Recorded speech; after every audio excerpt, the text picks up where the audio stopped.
Welcome to Norse Code, the number one podcast for your Minnesota Vikings. I am your host and producer. My name is James Pagoshnik. Thank you guys so much for listening. And at the other end of the tin cannon string, we have our analyst and co-host.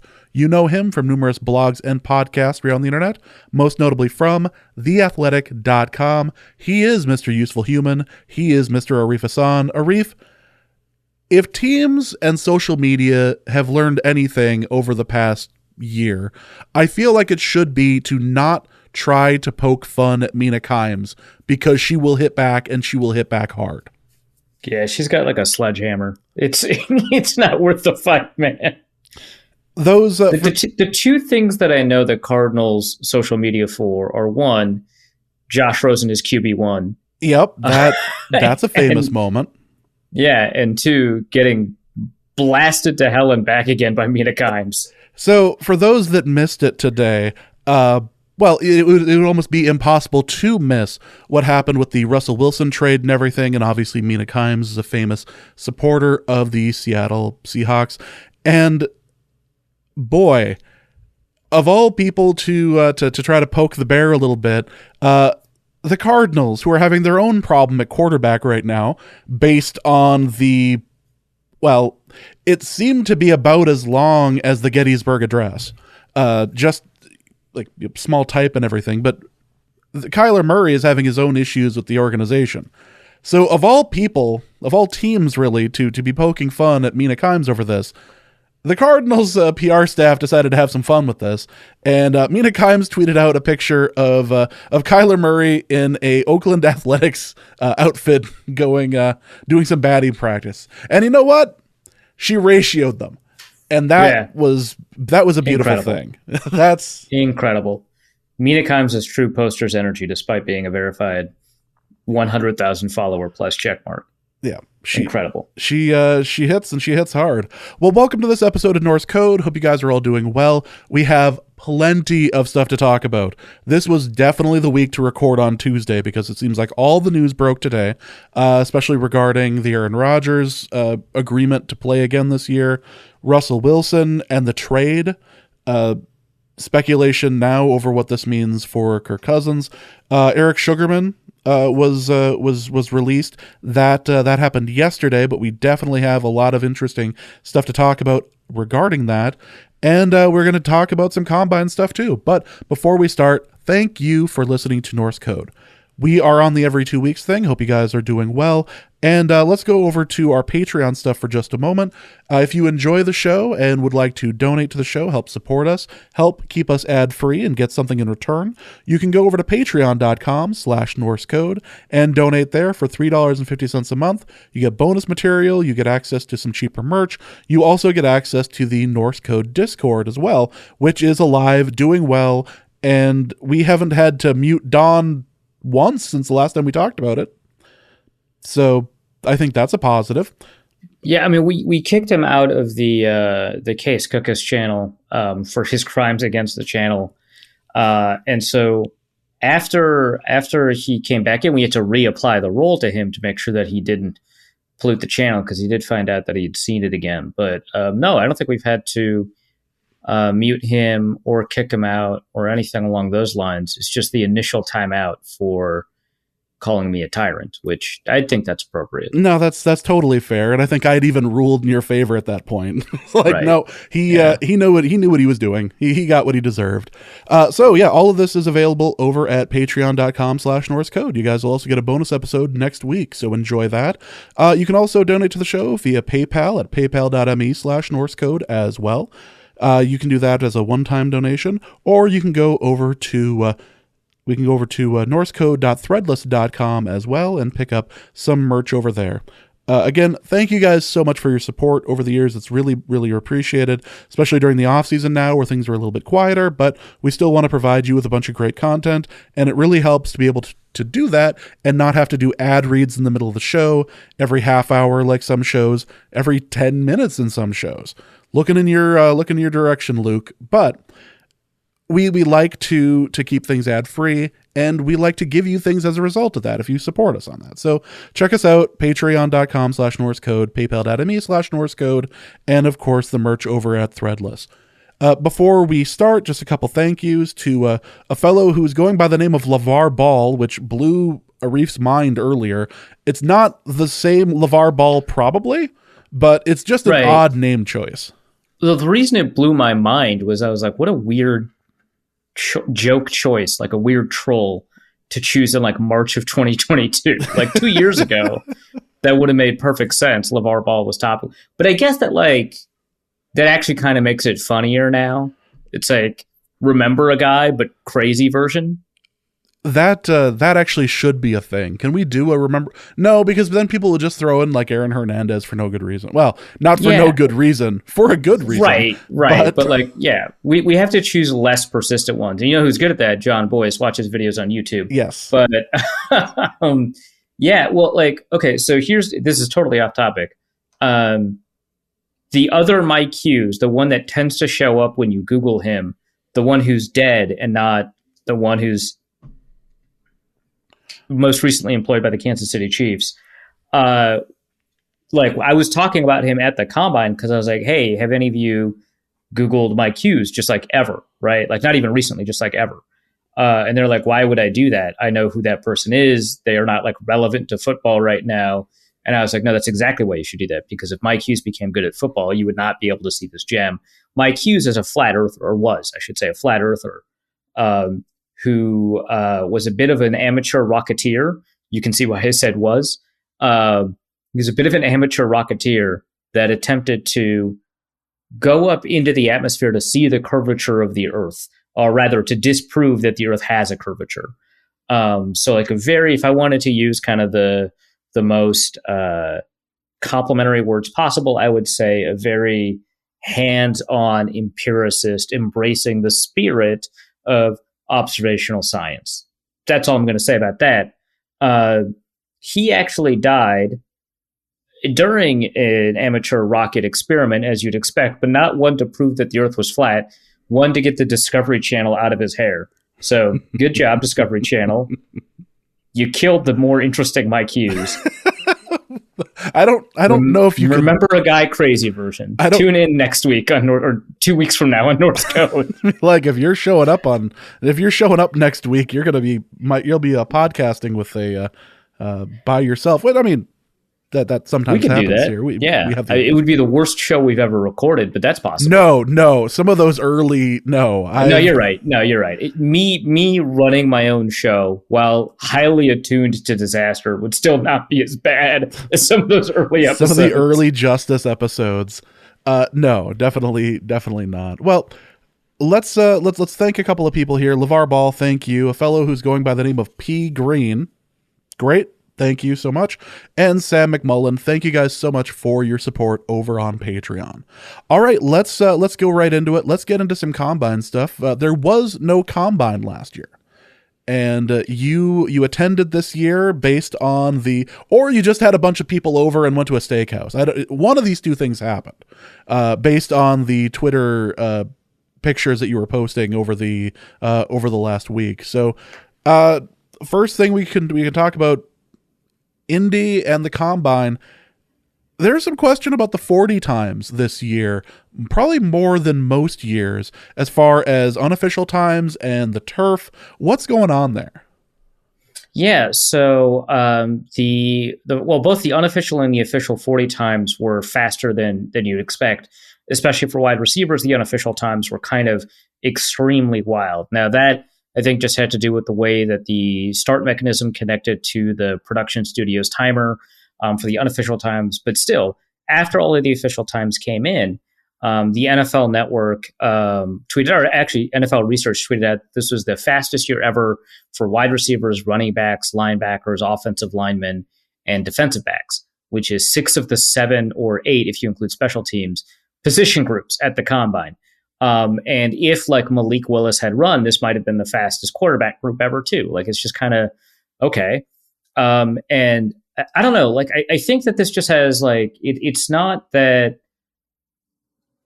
we should always treat something like that with like a bit of an eyebrow raise. Like our intuition, our first reaction should not be to take that sort of extraordinary stuff at face value. It should be to be like, I wonder why that is. what are other reasons besides these players literally being the fastest ever? Because the fastest group ever, that's just going to happen. Obviously, there has to be some group that's the fastest. It would make sense that it's a modern group versus a pre-modern group, just because of the way training has evolved and the way that people kind of have been able to game the system.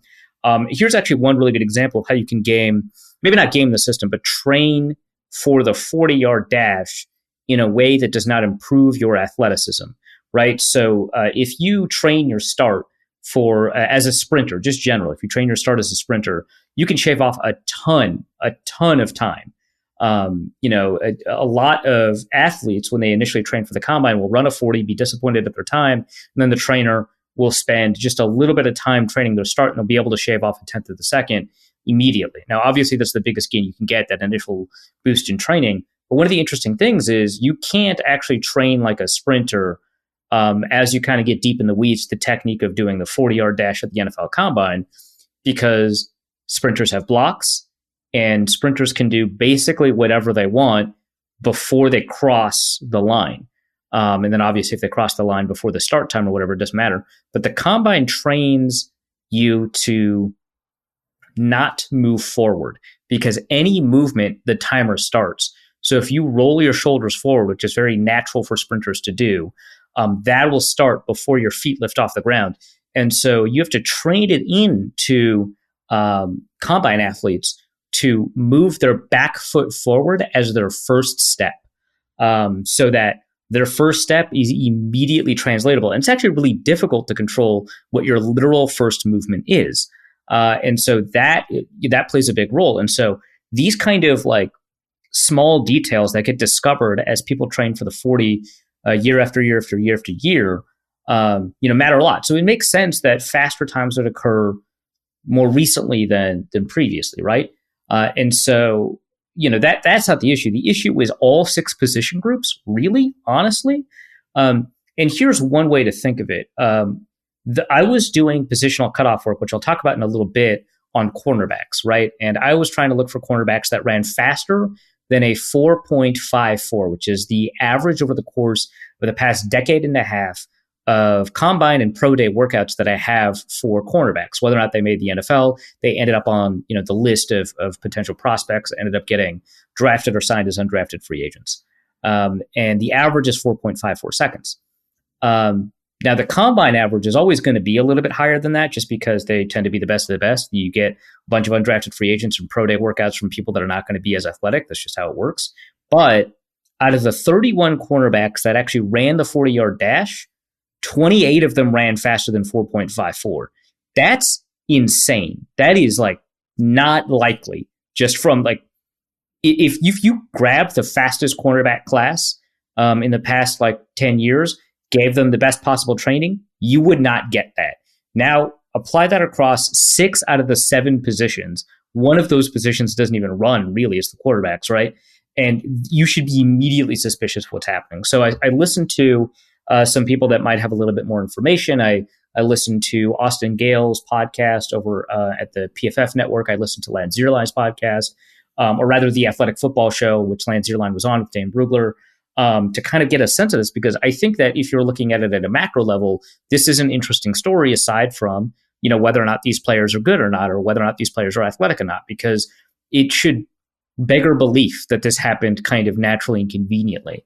Because the responses I got were people like, well, maybe they trained a little bit better this year. And it's like, that would show up as a trend. Maybe, colleges are placing more of an emphasis on recruiting athletes. Again, that would show up as a trend, not a spike. This is a spike in the data, not a trend. There is a trend of gradually faster times, gradually better workouts, and this is a spike in that trend. And I think you need to explain the spike, because the spike isn't just in the aggregate data, because this also happened to be the fastest average 40 that's ever been run. That's true, but it's also a spike when you split it by position, and that really should set off some alarm bells. And so all the explanations I received from a lot of people, and these weren't explanations so much as they were like hypotheses, which is fine, but they weren't to me sufficient. So I listened to what Lance Zierlein said, what PFF said. So Austin Gale talked to, I believe, Brady Quinn, who talked to a couple of agents. And what's crazy is, and this never happens, the agents were talking to the trainers that they had hired to train the athletes that they had signed with. or who had signed with them, I should say. And the athletic trainers were saying stuff like they never ran this fast. An athletic trainer is never going to say that, right? Like they're not going to say, hey, the dude that just ran a 4.22, he never ran a 4.22 in training. Like they're going to try to tout their training, right? But they're being honest. They're talking to the agents about this, and yeah, I mean, they know the range. I mean, they've been timing these guys as often as possible within the limits of their training schedule, and they know what range that these guys are going to run. And if you run outside of that range, something's up for some reason. Maybe they're having an off day, or I guess they're having an on day. The only kind of explanation I received from people kind of external to all of this is someone tweeted at me, hey, what about time of day? I thought that was interesting. I don't think it matches up with the actual workout day. But if you work out in the evening and then you run in the evening, you're more likely to replicate a good time than if you work out in the evening and run in the morning. But that didn't, they worked out in the evening this year. There was a time shift on when they ran. And I like that explanation because it's completely new from the previous combines. But I don't think it matches up with the rest of the hypotheses because most athletes will work out in the morning or at the latest afternoon with these agencies and with these combine training experts. So that probably doesn't hold up, but that was a good one. So shout out to that person for thinking about that. But, this was interesting. So Lance Zierlein also talked to the scouts that were hand timing at the actual in the building, right? Because the way the combine works is that it's essentially a hand timed start and a laser timed finish. So it's half electronic timing, which is very weird. You don't actually get that all that often, but it's impossible to have a laser start with the way they do their timing. Because again, they do it off the first movement. So someone has to notice a move and click the timer, right? A laser timer would have it so that when any part of the body crosses that plane, that's when you start the timer. And I actually think that would probably be better, but that's just not what they do. And then they laser time the finish.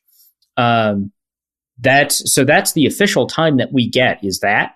The scouts obviously all do hand times. And so they hand time the start, hand time the finish. And there's actually a little bit more consistency there, even though hand timing is a significant margin for error. There's a little bit more consistency there because they usually do it off of the movement of the foot. So whichever foot moves first, they time it off of that, rather than something like dipping your head, rolling your shoulders, lifting your back, or whatever, which don't tell us very much about that athlete's athleticism. I mean, if it's a race, like if an athlete was going to be rewarded for running the fastest, which occasionally does happen, remember the island discussion we had a couple of years ago, that makes sense. It's a fairness issue, but we don't care about fairness here. We're trying to figure out who's the most athletic runner in this event and kind of making it so that everybody's first movement is the movement we choose that best corresponds with their athletic profile, which is probably the movement of the first foot. I think that makes sense. And so that's kind of what the scouts use. So there is a level of consistency there that isn't there for the electronic timing, as counterintuitive as that seems. All the scouts' hand timing were consistent with the official times. That's the crazy thing to me is that when Zierlein was like, hey, Jordan Davis ran a 4.78 at 340 pounds, that sounds impossible. That's crazy, right? Because like the last time we had somebody that big run sub 5 seconds was like Dontari Poe, and he ran like a 4.99 at 350 pounds, which is one of the most athletic times we've ever seen, period. I mean, if you adjust for height and weight, that in my database, it shows up as like Vernon Davis running a 4.35 at 240 pounds, Calvin Johnson running a 4.33 or 4.35 at 235 pounds. Up there is Dontari Poe running 4.99 at 350 pounds. So for somebody at 341 pounds to run a 4.78 is wild. And so Lance Zierlein texts, and this is the story he told in the Athletic podcast with Dan Brugler. The scouts, and they all came up within 0.1 second of that. It was 4.77, 4.77, 4.78, 4.79, something along those lines. And so that's the time they got.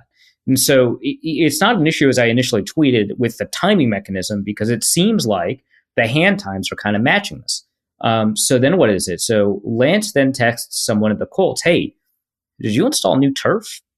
And the Colts had installed new turf prior to the 2020 season. Now, again, they didn't have the combine in 2020, so we would have seen the spike last year, but we didn't get it. So we got the spike this year in times. So some scouts are adding 0.05 seconds, which I think it's more accurate if you're trying to compare it to players in the past. It's more accurate to do that way than to not do it at all. Um, it's not amazing because 0.05 seconds means a lot more to a wide receiver than it does like a defensive tackle, right? Because it's just a significantly smaller proportion of the time that you're running, a smaller percentage. But it is something, right? PFF attempted to, there's actually a pretty good piece by, I have like a lot of statistical criticisms of it, but at the end of the day, I think it's fundamentally pretty good work. So Timo Risk at Pro Football Focus was like, well, let's try to find out some of these true 40 times for people who did some of these other events, people who did explosives, people who did agility drills, which, by the way, we had the fewest agility drills ever at the NFL Combine. I'll talk about that in a second, too. But using those other pieces of data, we find that actually people were running faster than you would have expected based off of how high or how far they were jumping. Remember, that's leg movement, or how well they were running the agility drills. So there is something there about how the turf or something in the 40-yard dash is off by making people faster by a pretty significant margin. I'll link the PFF piece in the show notes. I'll link the podcast that I talked about in the show notes. But we found some significant differences, which is cool to find. So that said, I'm going to, when I talk about some of these times as it relates to the Vikings and who they might be able to draft, I'm going to apply that change. Now, for the agility drills, those occurred, I think, for the first time this year on the same day they were doing the bench press. Now, we also had very few bench presses this year. I think it's one of the lowest we've ever had. So I don't know that this is like completely correlated. And what's weird is that when they did the bench press, anybody who declined to do the bench press had to like go up to the microphone and say they were declining. It was like a very, like, you're in first grade, you have to explain why you did something bad. It was kind of weird.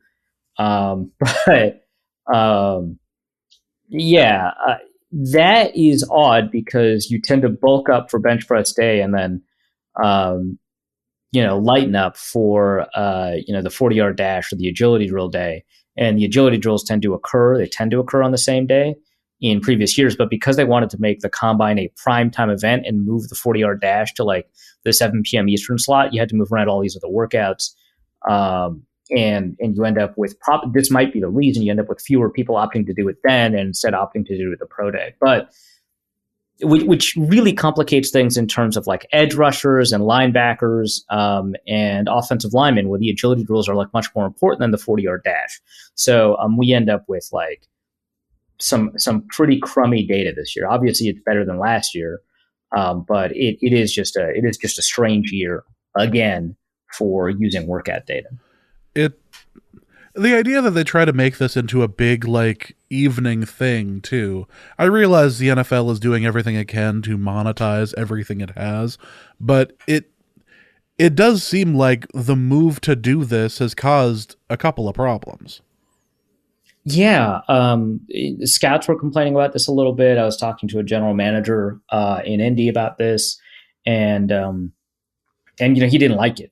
So like it very much seems like, and nobody I've ever talked to likes the idea of them moving out of Indy. So that's been floated around for a little while, that they'll hold the Combine in other cities. And that sounds really dumb. And a bunch of teams hate it, at least from an operations standpoint. A bunch of teams from an ownership standpoint might like it because they might like the additional money that move could bring. They still have a contract, I believe, either with the city of Indianapolis or the Indianapolis Convention Center that runs through next year. So they probably will hold it in Indy next year. But like, unless you've been to Indianapolis, it's very difficult to describe how wonderful the setup for the Combine is. There are like 8 hotels connected by Skyway to this massive convention center. It's the biggest convention center I've ever seen. It's a convention town. Everything is accessible to downtown. Everything is accessible to the convention center. Everything is centrally located. The hospital is easy to access, which is very important because the Combine is very important for medicals. Handling interviews in the interview rooms is very easy. You can hold them in Lucas Oil, which is connected underground to the convention center, so you never even have to leave. So you can hold them in the suites at Lucas Oil, or you can hold them in different rooms at the hotels, which occur sometimes. You can hold them to rooms at the convention center. There's tons of available space. It's very accessible. It's not a crazy expensive city. You don't have to drive anywhere. Like you drive from the airport to your hotel, that's it. The rest of the day you can walk. I used an electronic scooter. I got roasted a little bit for it, but I'm happy with my decision. But yeah, you can walk anywhere you need to go. I can't imagine doing this in Los Angeles, which is one of the floated proposals. Like going an hour just in traffic to go from the hospital to the 40-yard dash, and then going from the 40-yard dash to interviews somewhere else where there's enough room to conduct interviews for 32 teams, which is another hour. That sounds brutal. That sounds abysmal. Like I cannot cognize that. That sounds so stupid. And the hospital in Indianapolis is really well suited to take in that many players at once, have enough machines to do all the hospital work, has enough, doctors on. Well, they don't really need the doctors because the NFL brings their own doctors, but has enough rooms in the hospital, and has enough just logistical tools to allow a high flow of really quick, I shouldn't say quick, but relatively quick medical tests that they can do. And then they can immediately within the same hospital, if they notice something, send a player to a secondary test. Like if something shows up on an MRI and they're like, hey, this is better looked at through an X-ray, send them to an X-ray, right? And so I don't know anything about medicine. So if what I just said doesn't make any sense, just pretend I said something that makes sense. They can send someone to another test if they need to. So all of those things don't really necessarily exist all at once in another city. So I heard executives complain about that. That was more me overhearing it than me talking directly to people, but it gets very cramped in some of these bars. It's very easy to overhear this stuff. Like I was talking about the Browns to somebody, and Glenn Cook, now I think he's the vice president or the vice, he's the second in line behind Andrew Berry at the Browns. He was like 2 seats away from me and his head just turned. And I was just talking about Kwesi.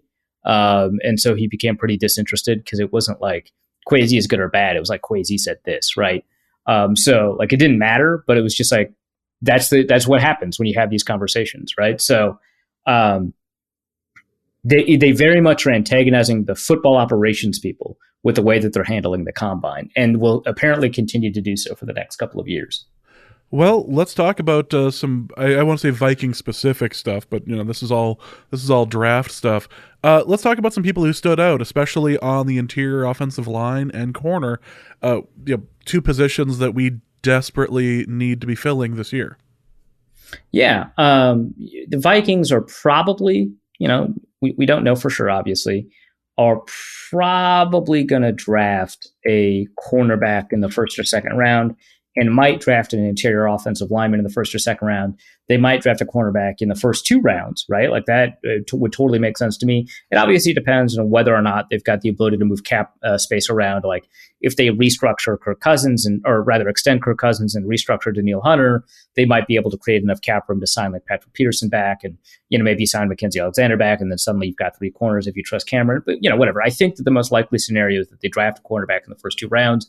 Dane Brugler has published 3 mock drafts. All 3 of them have the Vikings taking a cornerback in the first round. That all makes sense to me.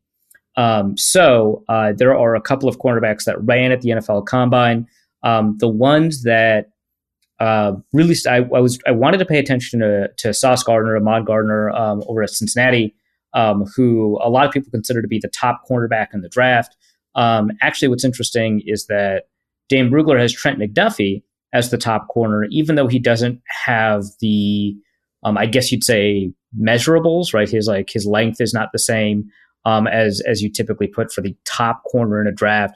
And I kind of want to take a look at him because he has 29.75 inch arms, and he came in at 5'10", so very much looks like a slot corner at the moment. The Seattle model was like 6'1" and 32-inch arms. The 32-inch arms is always really important to them, and this is like way off of that. So that I think that will change. This guy being Dane Brugler's top corner, but McDuffie ran a 4.44 after you modify it. I think for I added 0.05 seconds just to see. And with that, he ran a 4.44, which was pretty fast, obviously. Really fantastic job by him. And so he could be in the discussion for the Vikings. It doesn't look like the Rams or the Broncos were overly sensitive to height in the way that the early Mike Zimmer era cornerback group was. So that's something that you could see. Ahmad Gardner, I think he initially ran like a 4.55, and a bunch of people were talking about it. And at the time, the live reaction was essentially, yeah, he's not as fast as a bunch of other cornerbacks. So, this doesn't change anything. We kind of knew that. He's a really great press corner. He's got a lot of length. He has a lot of instincts, and he wasn't thrown to all that often, despite facing some fast receivers. And so we know that he'll probably get beat deep a couple of times, but you'll take that because of all the other stuff that he brings. And then he ran a 4.41 on his second run, and everyone's like, all right, never mind. This dude rules. Now, obviously, you have to modify that time based off of what I was just talking about. And so I project basically a 4.46. I'm just doing the simple addition thing right now just because it's easier. I think that if you're running an analytics department for a team, you should be a little bit more careful in how you do this. But a 4.46 is well within the parameters I estimated for the Vikings based off of what the Rams and the Broncos did over the past 2 years. So that, I think, is great. He measured in his initial, he was listed at 6'2", and he measured in actually taller than that, which usually doesn't happen. Usually you measure in just a little bit under. So he was 6'2 3/4", so basically a 6'3" corner with 33.5-inch arms. Just this guy's got length for days, just incredible. At 190 pounds, you want him to be a little bit kind of denser than that, but he shows a lot of physicality and a lot of movement. So that I think you're pretty fine with, and he's probably going to move to the top of a lot of people's boards based off of that. Dane Brugler's number 3 corner, Derek Stingley. I had a lot of conversations about Stingley at the NFL Combine. He did not work out. He has a fractured foot. I believe he has a fractured foot for the same reason that he hasn't played all that well over the past 2 years. One of those years he only played like 3 games. Another year, and so a lot of people were having a discussion about whether or not he was good because his freshman year showing some of the best cornerback play we've seen in college. Like it reminded people of like the final year Patrick Peterson had at LSU or what Tyrann Mathieu did when he was in the slot. Like just incredible stuff. And there are good excuses for why he didn't play well the last 2 years.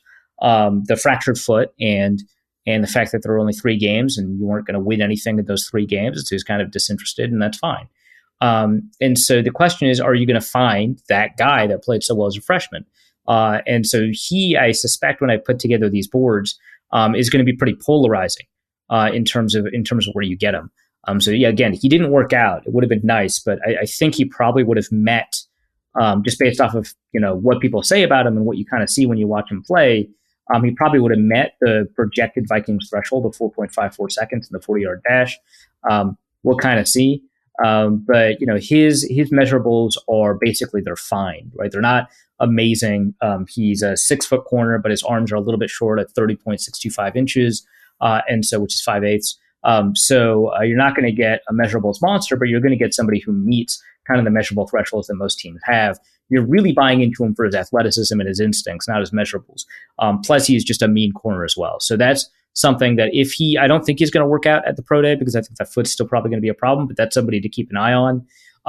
Andrew Booth at Clemson, I don't know why he didn't work out. He didn't do any workouts. He was mocked to the Vikings by Dane Brugler a couple months ago, and he's supposed to be this insane athlete with like a really good set of hands, really good ball skills. He has a bunch of really incredible catches in his highlight reel that's worth kind of looking at. I'm sure that his highlight reel is already on YouTube.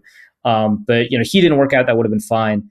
Washington corner Kyler Gordon did work out, and he ran slower after you account for the change in the times, the faster times. And so he was the number 4 corner that Dane Brugler had. And so he's somebody that it might be off the board for the Vikings. But there are other like interesting names to kind of bring up really quickly. Tariq Woolen at UTSA ran like a 4.26 or something crazy like that, just an insanely fast time even after you kind of modify it. 4.31 after you modify it.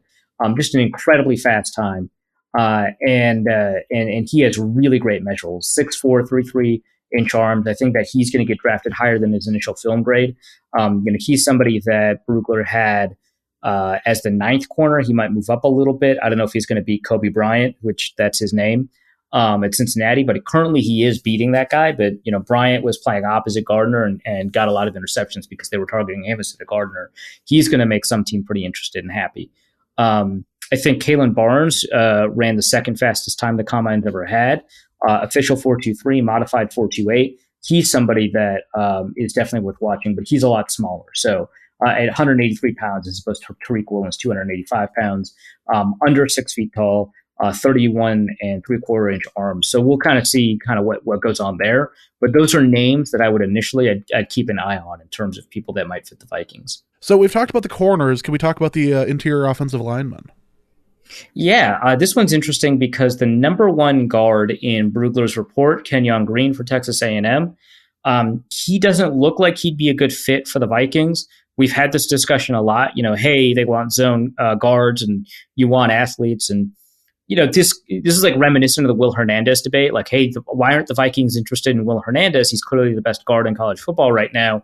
The Vikings don't seem interested at all. And, of course, they didn't draft him. The New York Giants did. And he just wasn't a quote-unquote position fit. Right. And so a lot of people were upset with that. They were like, well, just find a guy and then create a scheme around how good that guy is, which is very difficult for a chemistry oriented position group.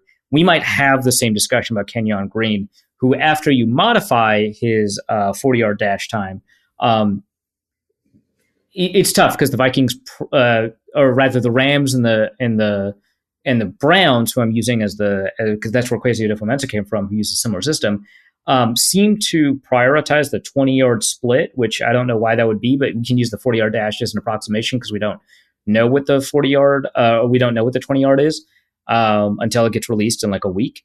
But Kenyon Green probably does not meet the Vikings threshold there, and that is pretty interesting just in terms of like what the Vikings do. But a lot of people's number one guard, Dan Brugler's number two, Zion Johnson from Boston College, absolutely does, and he killed a bunch of other workouts. So his like projected 3.01 second 20-yard split just kind of fits right underneath the Vikings thing. But if he was a little bit over, I'd expect him to be on the board. Number three, Darian Kinnard from Kentucky did not meet it. Ed Ingram, the LSU offensive guard, did. Luscious Smith, who's number 8 on Dan Brugler's list, also did, but we don't have workouts from like Marquise Hayes or I think Sean Ryan missed from UCLA. So it looks like we've got kind of a much less well-suited group in the offensive guard group than we did for the cornerback group. And so pickings might be a little bit thinner here for the Vikings, and that might determine how high they want to take a guard, because if there's a bunch of cornerbacks in the draft and it's a good cornerback draft that meet what you want at corner, you might wait a little bit and take a guard early because there's just fewer guards available that meet your position criteria. Because out of these top 5 guards, only 2 worked out and met the Vikings positional parameters. So like the Georgia guard did not work out, but I wouldn't expect him to fit the Jamari Salyer. I'm sorry, I don't know how to pronounce his name. From what I saw, it did not look like he'd be a position fit. He didn't work out, so I wouldn't expect him to be. So if you don't have the number 1, the number 3, the number 4 guard on your list as people that fit, and you only have the number 2 and the number 5, you might take that guard in the first round and then take corners back-to-back in the second and third round because there's more corners that might fit. So that's something to keep in mind for the Vikings. And if you run kind of a bunch of mock draft simulators, you might be happier with the class that takes a guard first than a corner first, even though you know you need more corners. So that's something to kind of keep in mind. All right. Well, we've talked about the corners. We've talked about the interior linemen. Let's talk about the Adofo-Mensah process piece and some side sessions with Kevin. Yeah. So what's kind of cool about the combine is that you get these, they're not quite off the record sessions, but they're away from the podium and away from the TV sessions with the local beat, with the general manager and the head coach, which we had 2 years ago with Zimmer and Spielman, which was super useful at the time. And we got a lot of really good content out of that. A lot of it's just a lot more honest and a lot less adversarial and stuff like that. We had that again this time with Kevin O'Connell and Kwesi Adofo-Mensah, and we learned, I think, a lot about the way that they think and the way that they approach things. So this is actually the second process piece that I've written about Adofo-Mensah. One just mentions that he has a process and he's very committed to the idea of process over results. But this one kind of goes into it a little bit more. He talks a little bit about what it means to be a systems thinker and kind of really wants to build a a system that is cognizant of the fact that everything in football is interconnected, that you can't just isolate a single variable and build systems that are or models that are robust and responsive to that fact. He talked a lot about making sure that you constantly think at that level. He talks less about positional value because he talks less about is a guard worth more than a tackle or is an edge rusher worth more than a defensive tackle, but rather talks more about will this player, this particular player, be able to save other players. So if other players are not doing their job, will this player be able to make up for it? And so that's how he views it. And that way, he has the ability to compare someone like Aaron Donald to somebody like Myles Garrett, right? Whereas a positional value system, for example, would have you always kind of prioritize Myles Garrett over Aaron Donald, even though Myles Garrett is, maybe the 3 or 4 edge rusher, and Aaron Donald is the number 1 with a huge gap behind him, defensive tackle. And so that kind of process, he said probably biases you to pass rushers and quarterbacks because they can affirmatively create plays that make up for teammate mistakes, and that's fine.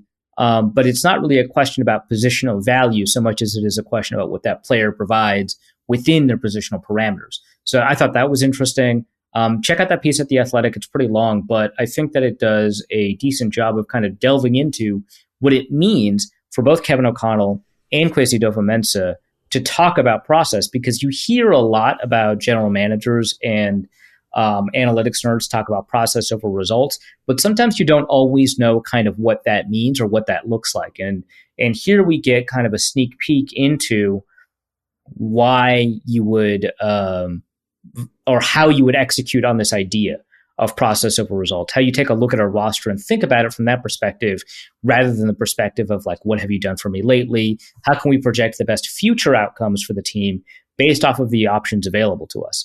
So I thought that was really good. And I really like talking to both of them just because they're very willing to engage you at whatever level that you talk to them about. I have no idea if that makes them a good general manager or a head coach, but as like a journalist who wants to figure out what's going on and communicate that, if I ask a question to Kevin O'Connell about what do you want in a quarterback, and I phrase it like that, a very general question, he'll give me a fairly general answer with some specifics. He'll say something probably along the lines of, well, we know that quarterbacks need to have accuracy, so that's number 1. But number 2, they need to be able to kind of think with bullets flying, right? And this is a potential answer. I don't know what his actual answer is.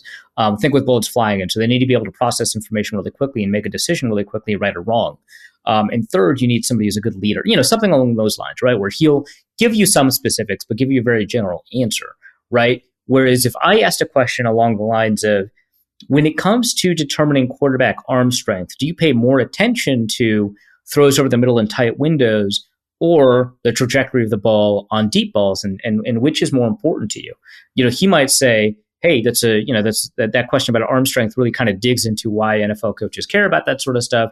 Those throws over the middle happen a lot more than those deep throws, and the deep throw stuff, that might more have to do with accuracy than it has to do with arm strength, whereas the over the middle stuff, that'll get you out of tough situations because things aren't always clear in the NFL. Something along those. Again, this is a potential answer, but he'll always answer your question on the level that you ask it, which is just really nice.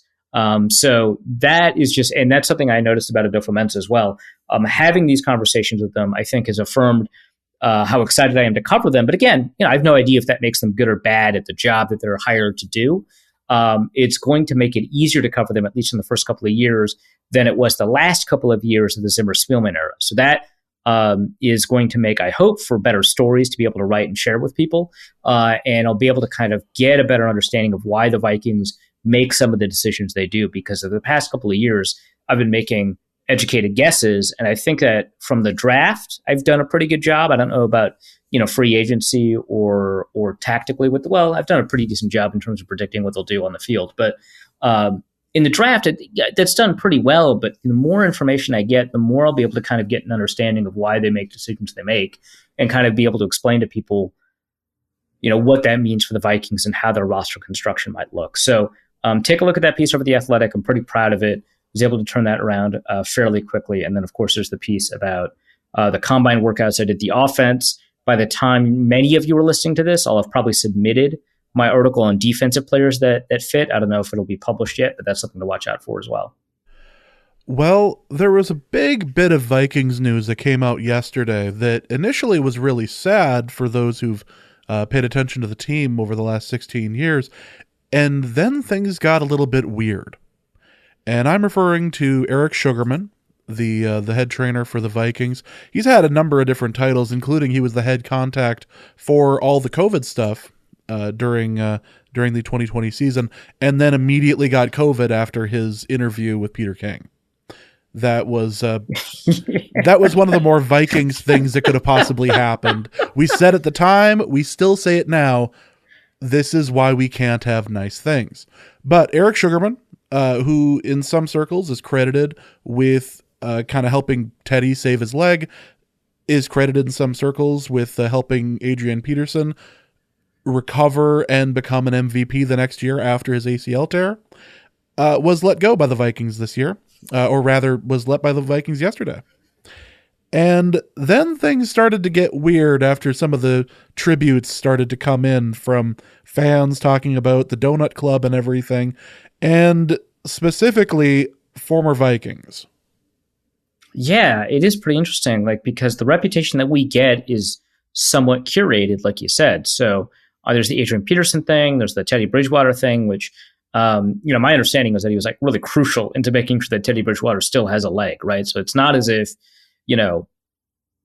anything else we hear about Eric Sugarman takes like the literal facts of those cases away.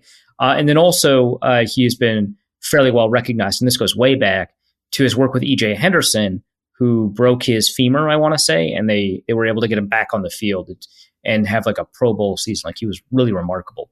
And so the way that he handled that protocol ended up getting written in at least one medical journal, maybe multiple medical journals in terms as a case report, and he's recognized for his work specifically on that. So we know that at his best, he's very good. But we saw a couple of tweets from Ifeadi Odenigbo, former Minnesota Viking defensive tackle / defensive end, who I don't know if he's alone in this. I didn't see any other players tweet about this. If you have, let me know. But it just seemed to be him. And Ifeadi said, and he deleted one of these tweets. So thankfully, I took a screenshot before they disappeared. But he replied to Ben Gessling, who broke the story. Eric Sugarman was not a good man, so whatever narrative you guys think of him, it's been fabricated. All right, that's interesting. It was my rookie year with the Vikings. I was put on practice squad during the season. I had a small injury, and I wanted to get treatment, so I asked the trainers to see me. Eric Sugarman tells me, I wish I got paid 6 figures to work 3 times a week. Then he proceeded to ignore me. That's a dick move. Like, I don't think there's any way around that, right? That's just ridiculous to say. Yep, you could definitely say that. But also, there is a little bit more in the Star Tribune story. I'll just read out these 2 sentences that were in the middle of the story. As the Vikings tried, and this was written by Ben Gessling, by the way, so shout out to him for doing the reporting on this. As the Vikings try to shift away from the fear-based organization linebacker Eric Kendricks talked about in January, though, a change in their training department seemed inevitable. Some players, so that's plural, saw the athletic trainer as being closely aligned with management, sources have said, and felt pressure to return quickly from injury, fearful a longer absence would jeopardize their standing in the organization. Now, when James and I talked about this before the show, James had mentioned that's kind of just part of football. And I agree, right? Like, that's part of football. But what's notable here, I think, is one, a lot of these players have played in other organizations. And so for this to stick out would, to me, suggest that this is more than typical. But second, I don't know necessarily that this is an indictment on Sugarman alone, because there is, it's pretty well known that Mike Zimmer is likely to be the kind of coach that tries to push players to get back maybe a little bit too early.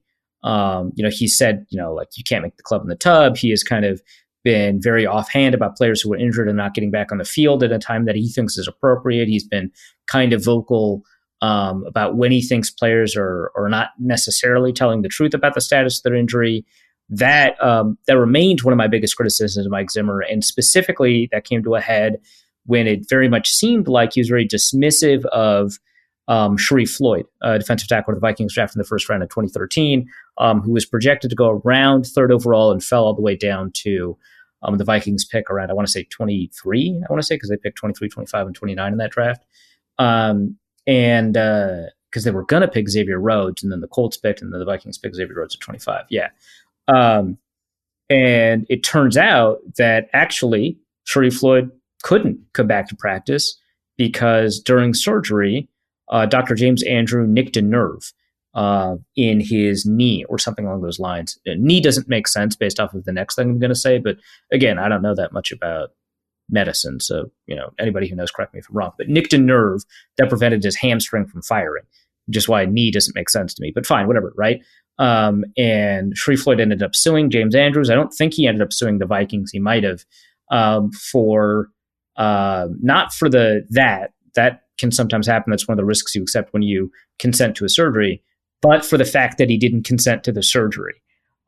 So kind of a lot going on there. But the fact that Mike Zimmer was dismissive of that, and then later it turns out there's literally nothing Floyd could have done to get back sooner, speaks to kind of these cultural problems that would eventually come to a head here, where players felt like that they would be pressured to return quickly from injury. Now, that doesn't absolve Sugarman, right? But if Sugarman is being told by Mike Zimmer or by the coaching staff in general to be hard on players to return quickly, and Sugarman applies that pressure, that's both on Sugarman, as from a responsibility standpoint, it's on him, as well as on the people who told him to do that, who hold his job over his head and his paycheck, right?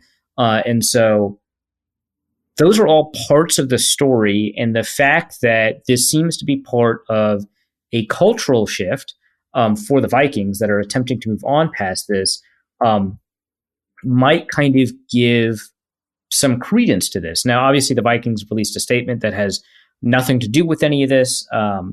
So in his statement, he said, "I'm tremendously grateful to the Vikings, the Wolf family, for our opportunity to spend 16 years in Minnesota. I'm proud of our collective efforts to keep players healthy with great performance during that time." And then the Vikings also released a statement from Mark Wolf, the president/owner. "We appreciate Eric's commitment to the Minnesota Vikings organization and the Vikings player over the past 16 seasons, along with being the head athletic trainer. Over the last years, Eric worked tirelessly as the team's infection control officer to keep players and coach, staff, food, etc." So they didn't actually talk about anything that relates to the controversy tweeted out by Afadi, nor by the sources within the Star Tribune. What's really interesting is you've got a couple of other reporters or a couple of other players potentially chiming in. So, for example, when somebody said, what madness is this? Why would you do it? Because, he's pretty well liked. Matthew Collar responds with, "Trust me, it isn't madness." Collar, we know, has sources inside the organization. Tommy Kramer says, "Now also let's get rid of Les Pico," which Les Pico has been he's shown up a couple of times in controversy, so I'm not really shocked at that. There are some signs here that this kind of makes sense, that the Vikings kind of moved on here, and not just necessarily to clean house.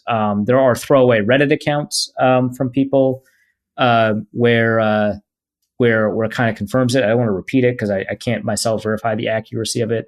But this kind of fits, right? So there might be something here about Sugarman being a little bit too aggressive in terms of pressuring players to come back, a little bit too willing to kind of follow the general management's moves to pressure players, and potentially very dismissive of players with injuries and stuff like that, which if that Afadi story is true, I mean, that doesn't necessarily speak to his effectiveness or not, but that's a dick move, man. Well, we called this weeks ago, right before Zimmer was fired. We said that things have been really quiet for Minnesota for a really long time as far as their internal stuff is concerned. And the moment that Zimmer leaves, there is going to be some floodgate that is opened, and a lot of things are going to start to come out. Because the one thing that you found with Zimmer was there was a big wall of silence around the organization as far as this sort of stuff went. They didn't they didn't want another situation like with the special teams coach. and Chris Kluwe. They wanted it to be quiet, and by God, they got it. And now that Zimmer is gone, they are cleaning house with a couple of people, and you're getting stories like this to come out. Yeah, no, for sure. What's really interesting is that the players seem to be telling these stories a little bit more now, whereas before the stories might have been coming from assistant coaches, front office people, quality control coaches, and things like that. So, yeah, I'm kind of curious about all of this. I'm kind of curious about kind of what the Vikings move from here is, whether or not they're going to attempt to kind of create a completely integrated sports science approach where it's not just Sugarman, but maybe a nutritionist or maybe kind of the Chip Kelly approach to the Eagles a while back. And I know that makes people cringe a little bit, but hear me out for a second. Kelly replaced a lot of the staff dealing with player nutrition and health and athletic training and stuff like that. And during Chip Kelly's time with the Eagles, they were the least or second least injured team over the course of his time there. So some of the stuff he was doing, I think thought at the time as well, it's probably pseudoscience in terms of like the smoothies and kind of the way that they approach some of these things. But some of this probably wasn't. And also particular care and attention paid to, player injury stuff might, if it's integrated with the athletic trainers and the medical staff, all the way up through nutrition and player relations, might reduce player injury overall, which obviously the Vikings have had a little bit of trouble with over the past couple of years. So that's something to kind of keep in mind. Also, I don't want to oversell the Chip Kelly thing. Players complained about not doing enough work, I think on Fridays or something along those lines. And of course, the Chip Kelly was only successful for the 1 year in Philadelphia. And so you don't want to trade off a lack of success with that, because you might not get injured if you don't practice on Friday, but you also won't win any games. And so you kind of have to figure out where that is. So that's just all something to kind of keep in mind. But if they kind of integrate the sports science approach that we know exists with the Rams organization, maybe the athletic training staff has to be a part of that as well. So they might be able to bring in their own guys. It's a farewell to the Donut Club, if nothing else. Yeah. Well, Aaron Rodgers made news early this morning and has agreed to come back to the Packers. He is disputing the fact that he's disputing a tweet out by both Schefter and Ian Rappaport that involves 4 years, 153 guaranteed, worth $200 million total. He's disputing the numbers on it, but he has agreed to come back. My question to you is, why? Why does this keep happening? What I find funny is that those numbers almost certainly come from his agent. It's entirely possible that he's, his team is still looking over the new contract. It's very possible. What might have happened is that his agent might have texted Schefter and Rappaport and said, "Hey, Aaron Rodgers is coming back. Potential details, or the deal looks like, or when it's signed, it's going to be, $200 million total, $153 million guaranteed."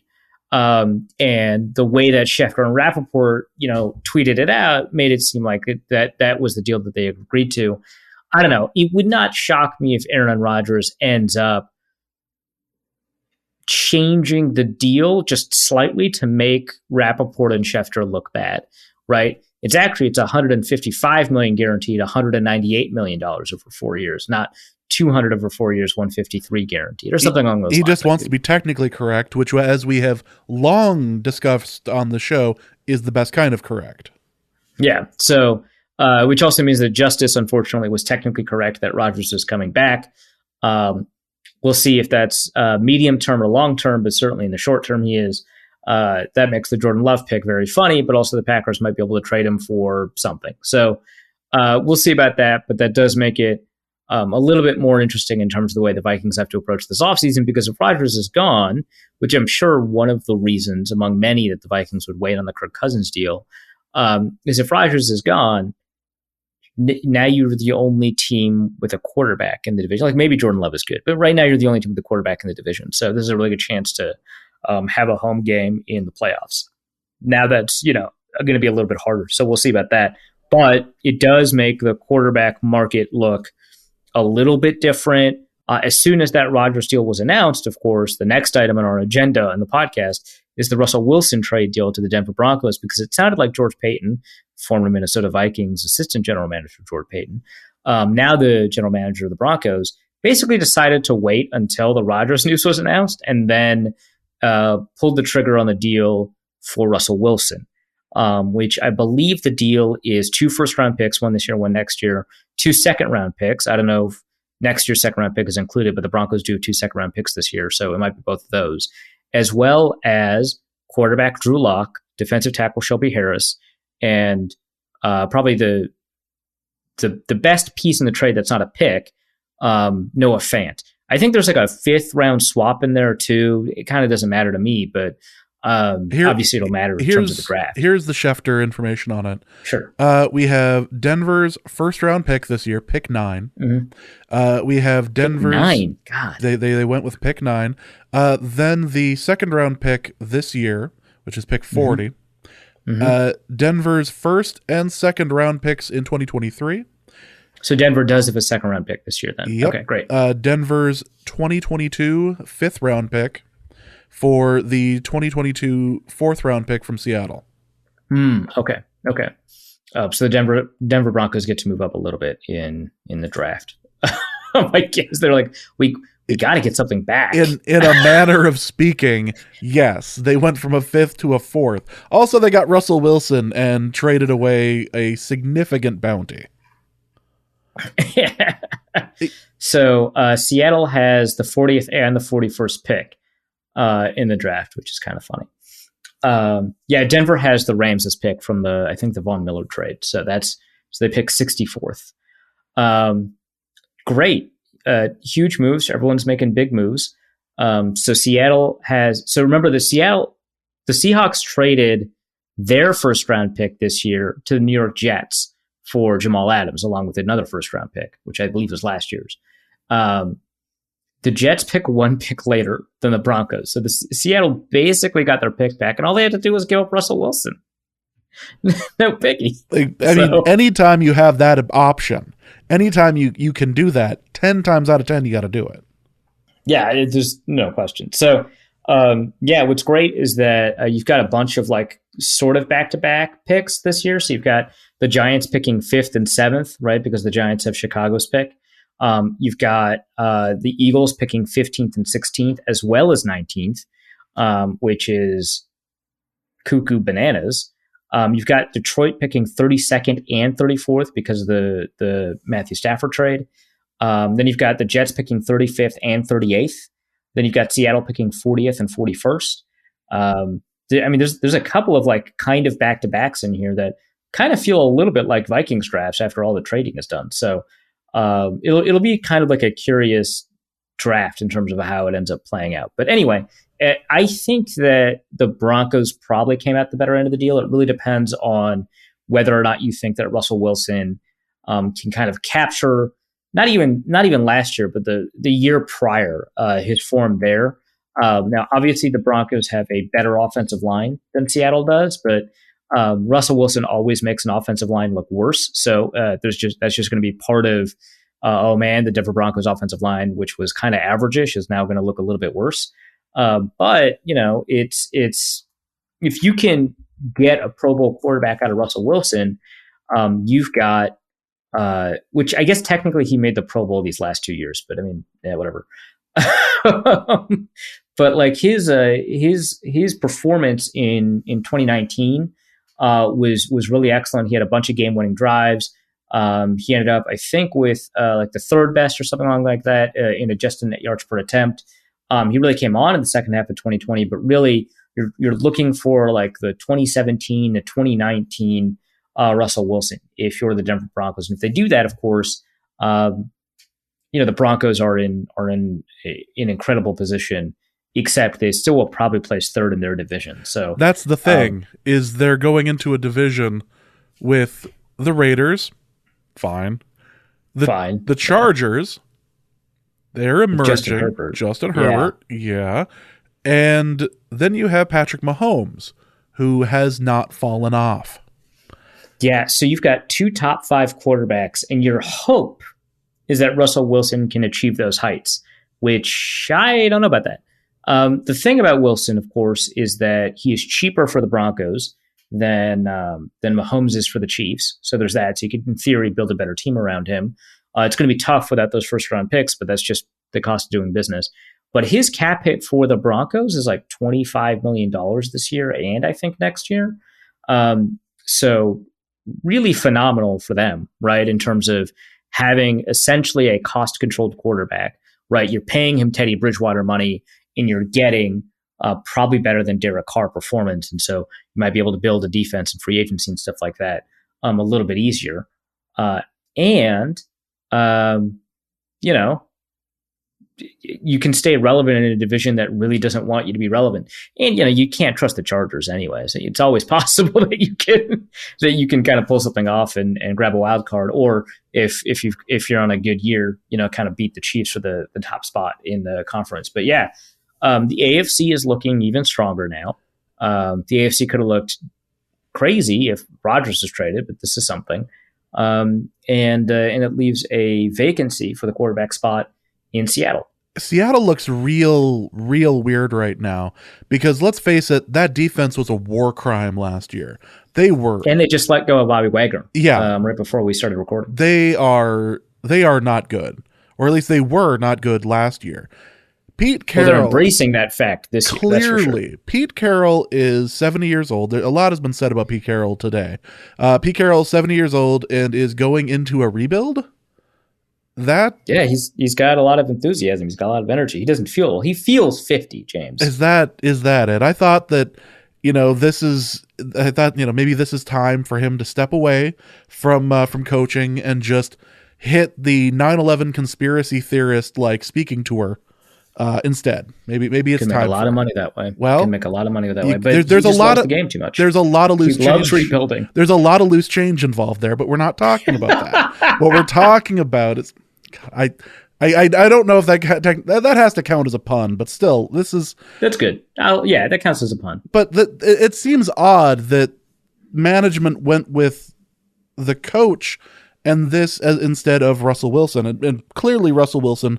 There's rumors that have been out over the past 24 hours, 48 hours about Washington wanting to trade for Russell Wilson, and Russell Wilson absolutely wanting nothing to do with Dan Snyder and that team. Yeah, and also I guess Washington offered an additional first round. So they offered 3 first round picks, not 2. I don't know if they also include if it was an upgrade from a second round pick. So I assume it is, but still 3 versus 2. That looks like an interesting move. Seattle didn't want to trade to him in division, or I shouldn't say in division, in conference. And to me, I don't see why that matters. I don't know when Seattle thinks they're going to be good, but fine. And so that was part of it. But I think what really happened is that Russell Wilson was like, Dan Snyder, and I have a choice? No, absolutely not. I don't even know who the new owner is going to be in Denver. And I already know it's going to be better than Dan Snyder. Right. Yeah, exactly. So Russell Wilson's like, yeah, I'll take the mystery box. It might be a boat. Like I'm not taking Dan Snyder. Meanwhile, the team looks to actually improve on valuation even more with the addition of Russell Wilson. So this is right. It's an odd time. Let's get back to Aaron Rodgers for a moment. Most of our listeners are tired of hearing about him. I am looking forward to the day that Tuesdays are not all about Aaron Rodgers. One day that'll happen. Please. Maybe 2 weeks from now. Maybe. But the question remains, and I saw this on Twitter, I want to pose it to you. Does this make Jordan Love the most expensive number one, first round draft pick in NFL history? Oh, yeah. So like the idea, of course, is that if he wasn't picked, Aaron Rodgers wouldn't have played ticked off, and he wouldn't have, earned MVP consideration this year and earned the MVP last year, right? Like that's part of it. And so he ends up costing a ton of money. Plus, they don't he doesn't play hardball with them, and so they probably don't have to negotiate as difficult with them. If he doesn't feel slighted about the Jordan Love picks, that's part of it. I think the fact that Aaron Rodgers like entertains these trade rumors and feels slighted by the team and needs kind of a financial guarantee to no longer feel slighted. I think this makes him more expensive than like Sam Bradford and Jamarcus Russell for sure. I was literally just about to pull up how much Jamarcus Russell made because he was part of that last class. That I think Sam Bradford, because Jamarcus Russell was 07. He was just notable because he didn't do anything. Yeah. I think Bradford was the last, because that was 2010, and then 2011 Cam Newton comes in with the new CBA that has the rookie cap on it, and so Bradford was the last one to come in. Yeah, which I think there was like there was like a USC quarterback that decided to wait a year to come out, and a lot of people thought he was going to be a first round pick, and he fell to the fourth round. And he fell to the fourth round in a rookie cap year versus an uncapped year where a lot of people thought he might be a first round pick. That's right. Yep. I definitely remember that. Yeah, I just pulled up the listing for Mr. Jamarcus Russell, and he didn't make as much as I remember, but it's still an obscene amount of money. He signed a 6-year, $61 million contract, of which he had $32 million guaranteed.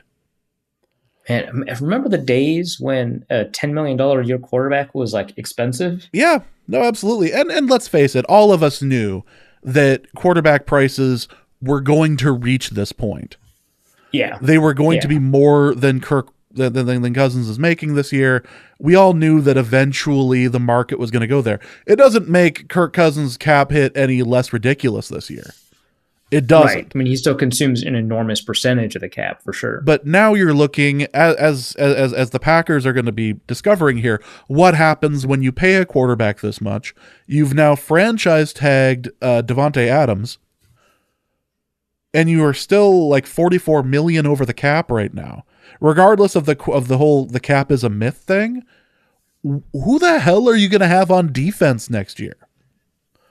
Or is that the plan? You're just going to run up 60 points every game, so defense doesn't matter, except in the NFC Championship game. You could also say that the Packers are, in win now mode, but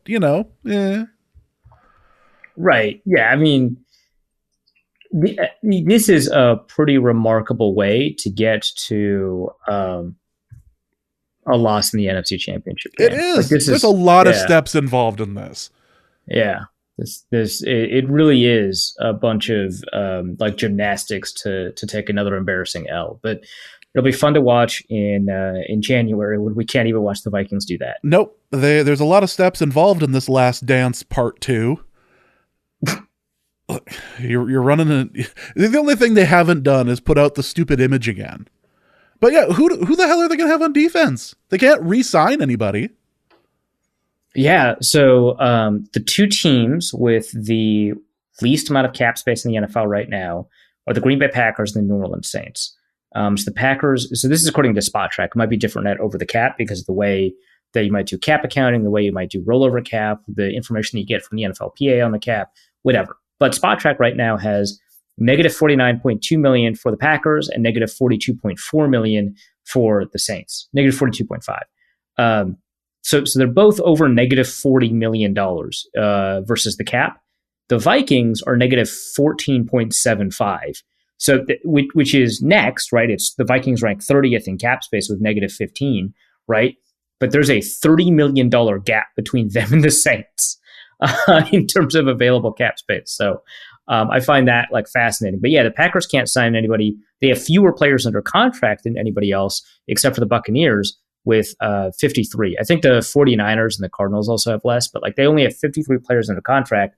That doesn't technically matter because only the top 51 players get accounted for in the cap calculation as we head into the offseason. But it's going to be tough because they have to shed players as well in order to make any moves in free agency or anything like that, or even just sign the draft pick. So, and plus the Texans as well. We had discussed last year that that the majority of the Texans were all on 1-year deals because we didn't recognize any of the people on the team. Or like, what the hell? Yeah, when we were discussing, when I was on Mina Kimes' podcast, the theme of that podcast was what does a success look like for each of these coaches? We went through the 9 new coaching hires. And on the Texans, I was like going through it and I was like, dude, they don't have anybody. The Texans just don't have players. Like they're all leaving in free agency. So like, what are they going to, and they don't have that much cap space. They have $16 million in cap space. And like every player leaving in free agency, and you're just like, what is going on? The answer there, by the way, for people who don't want to listen to the whole podcast, although I recommend it, is don't be embarrassing. Put together a professional football team, essentially, is the answer. We'll see if Lovie Smith can perform a miracle there. Yeah, for sure. But yeah, so the Packers have very little cap space. Obviously, the Aaron Rodgers deal would clean up cap this year. But if it's a $50 million a year contract and $150 million of it is guaranteed, and you're freeing up cap space this year, you're definitely pushing some serious cap space into 2023 and 2024. It's ridiculous. It's absolute. Like, what practice squad are you going to raid? Are you just going to sign everybody that played for the Houston Texans last year? Like, what are you? I understand that they had to do it in order to keep Rodgers. I understand that they feel that they still have a window, despite the fact they've gone to how many NFC Championship games now recently, and had that window slam in their face because of their defense, because of an anemic offense the day of that game. But like it good for them. I can't wait to see them fail. I was looking forward to potentially having Justice on here weeping like a war widow if Aaron Rodgers decided to retire. I was half hoping for that, or maybe even just a celebration that he had canceled himself. It's over. I want to be in the situation where you get canceled and you get $153 million guaranteed. I want that sort of like situation. Why can't I have that for me? Ridiculous. Let's go to the mailbag. Kenneth Allen, who asks, for a Reef's Conspiracy Corner, what time of day do you think you'd have to run the 40 to get under 6 seconds? Any chance the phase of the moon affects these times as well? Yeah, I think it depends on if you're running towards the moon or away the moon, but away the moon, away from the moon. But a full moon, obviously, the gravitational impact of the moon will pull you towards it when you're running the 40. Whereas a new moon, the moon, and you're running away from it or something along those lines, you'll get pulled back towards the moon or back down onto the Earth. So that's something to keep in mind. That could change your 40 by 0.05 of a second. So you keep that in mind. Where the moon is, run towards the moon, not away from it. They taught us that in elementary school. Let's be honest. Yeah, I mean that's just basic science. Yeah, and this is the sort of analysis you will not hear anywhere else. Just want to, especially if it's a hexed moon, run away from it. Well, that's just good advice for everybody. That has nothing to do with 40 times. Just get away from it. Just get away from it. PMH asks, we've got no shot at Malik Willis falling to 12, do we? Yeah, so that's like a new quarterback needy team right in the draft, because like in theory the Broncos could have just drafted Malik Willis with that pick instead of the Seahawks, but it just feels more like a Seahawks pick. So that's possible. This ended up getting onto Norse Context, the kind of out of context Twitter page. I know how to talk about Twitter accounts. I don't know why I just blanked there.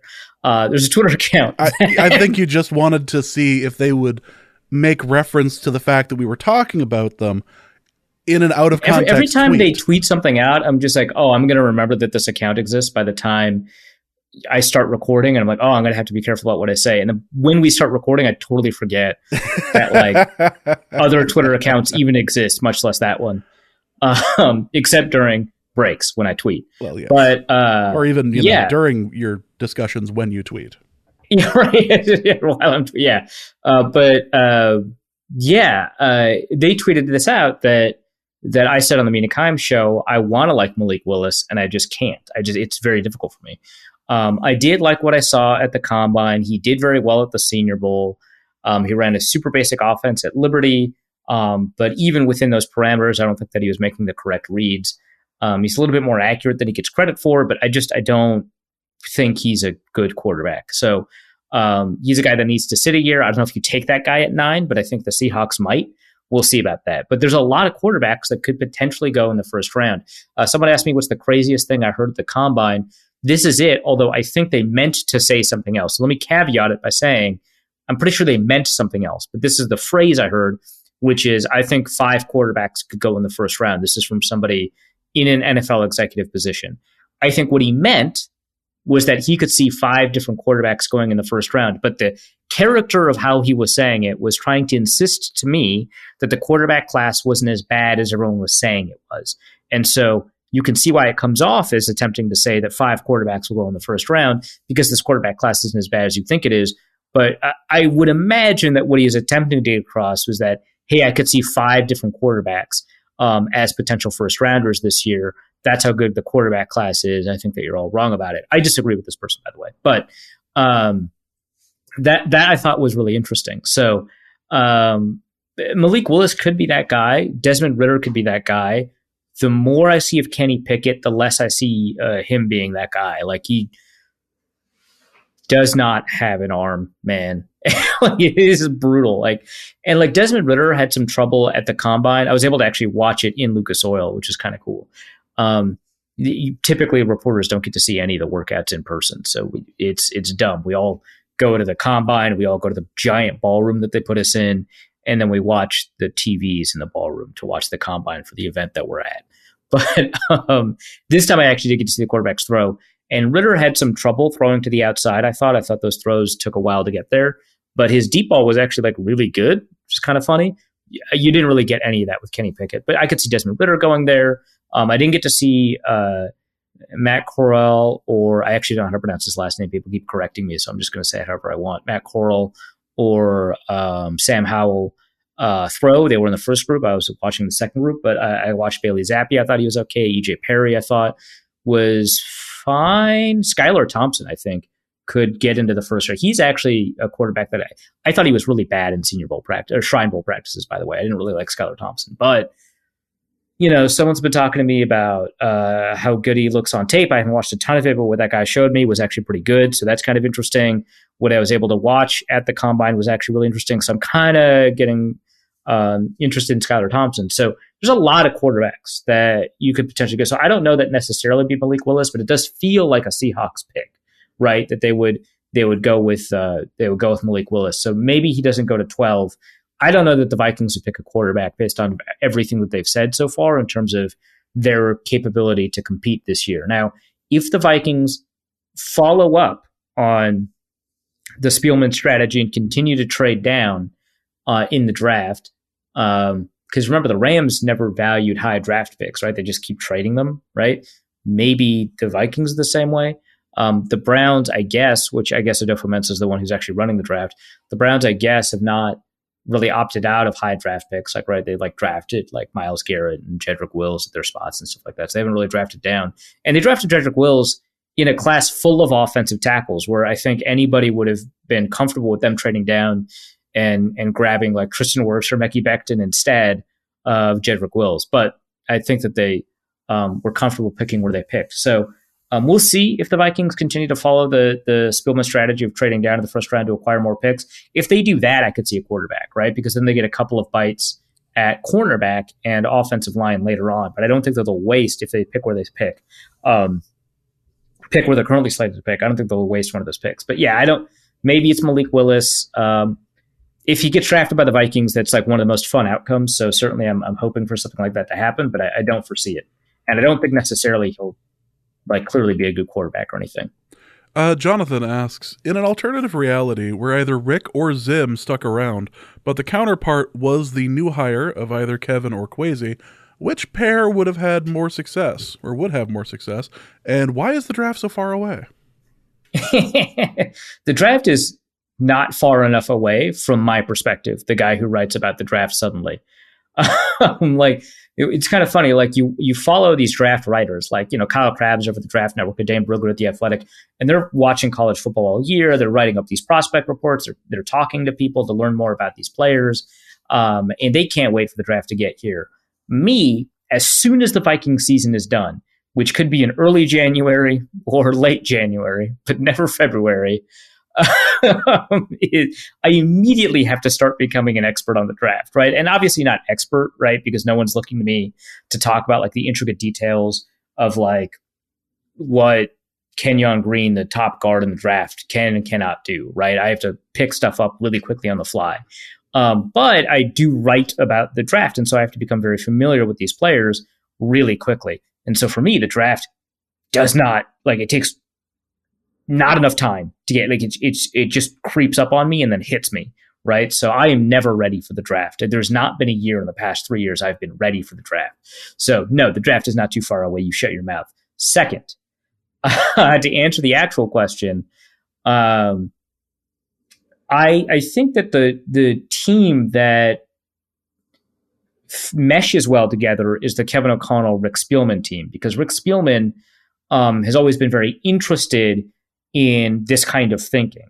One of the things about Spielman is that he always seemed like he was somebody who was a lot more receptive to analytical thinking versus someone like Kwesi Adofo-Mensah, who embodies or employs analytical thinking. Like that is kind of the thing, is that obviously Spielman was like a friend of these kind of insights generated by the analytics community and by his data science department. And he's always been interested in the insights generated or the models generated by these departments. So he's always been very open to it. But I think there's a difference between being very willing to kind of accept what the models will say and understanding the kind of statistical thinking that comes from being employed in a field very closely aligned with using statistics or with using models to make decisions over uncertainty. And I think that that's kind of a difference there between Adofo-Mensah and Spielman. That said, I think Spielman and O'Connell would work very well together. The thing is, we know that Zimmer is largely a good coach. Obviously, these last couple of years, a lot of people would have some issue with that. But, you know, for the most part, we know that he is certainly a top half of the league coach. We have no idea if Kevin O'Connell is a good coach. You know, we're excited about him now, but like, who knows? And nobody was excited when he was hired. Then he got hired, and then we got to do all these great pieces. He was very nice to the media. He said, we're very hard workers and we do a very tough job and we're very important. And so we all got very happy about what he said about us. He was very nice to us. And so now he's a good coach. But honestly, we have no idea if he's going to win games, right? And so I can write all of these hagiographies about the way that he thinks, about the scheme that he runs, and the school of quarterbacking, or the school of offense that he comes from, or whatever, right? I don't know. But we know that Zim is a top half of the league coach. And so that's kind of what we have to figure out, is whether or not Kevin O'Connell with Rick Spielman, which seems to kind of mesh well, versus Adofo-Mensah with Mike Zimmer, which does not feel like it meshes well. Like the way Adofo-Mensah talks, he does a very good job connecting with football guys. Like one of the reasons that they hired Ed Donatell was not just because Kevin O'Connell wanted somebody who runs the Fangio Staley style defense, which obviously that's what he wanted, and Donatell was available, and so on, right? But also Adofo-Mensah gets along well with Donatell, who is a football guy. Now he's a very positive football guy as opposed to Mike Zimmer, who's very gruff and stubborn. But you know, Adofo-Mensah does get along well with like football guys, but I just think that Zimmer is much more likely to be skeptical of what Adofo-Mensah provides than O'Connell would be of Spielman or vice versa. So I think even knowing that O'Connell could be anywhere between the best coach and the 32nd best coach in the NFL versus Zimmer, whose average outcome is better than that, I think we'd probably want to go with Spielman O'Connell, because I just don't know that you could construct a coherent football operation where the organization runs smoothly necessarily with Adofo-Mensah and Zimmer. All right, next question is from Beef Brewski, who asks, in a recent interview with Mina Kimes, Arif claimed that the best the Vikings could hope to get in trade for Kirk would be a second-round pick. And then some. A second-round pick, and then some, like plus a fourth. Given the Wilson deal, do you feel this is still reasonable, or was it, in hindsight, profoundly stupid? Okay, Brewski, here's a couple of things to keep in mind about the differences between these two deals and why my take makes sense. Please.